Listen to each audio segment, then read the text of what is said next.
Hello class, this is a video tutorial on the applications of differential equations part 5. In this video, we'll be looking at rate in and rate out scenarios. Certain chemical reactions or industrial processes involve creating a mixture of some sort of target concentration. A very simple example of this is dissolving sugar in pure water to form the base for syrups. So you can imagine this is a very simplified diagram. You have this large container, water comes in, sugar is being dropped in, it gets mixed around, and then its target concentration mixture is poured out. And sugar will be inside of that mixture.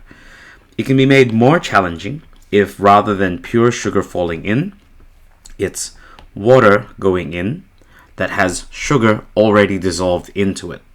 But the concentration of the sugar coming out is different to the concentration coming in.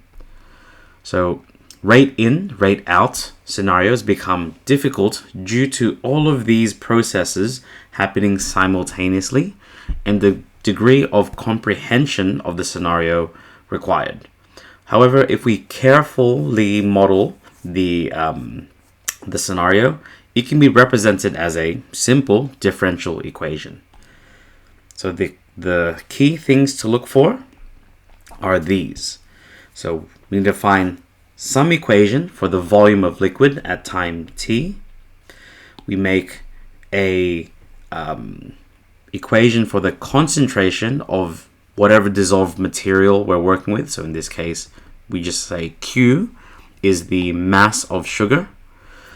Then we look for the values of the rate going in of the material we're working with, the rate of the material coming out, and then we make a differential equation of the total rate.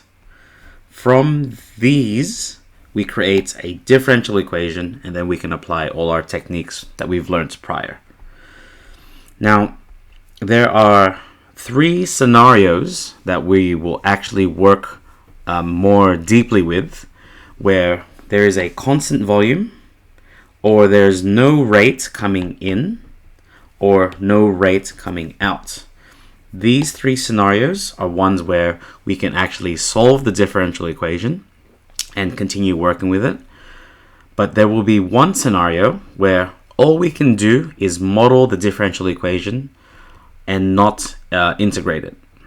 Okay, so let's take a look at the 4 different scenarios. You can pause these and give this a go. Give these a go and just watch the following videos for the solutions. So here's example 1. Here is example 2.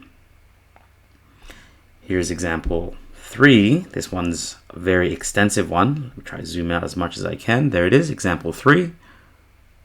And example 4.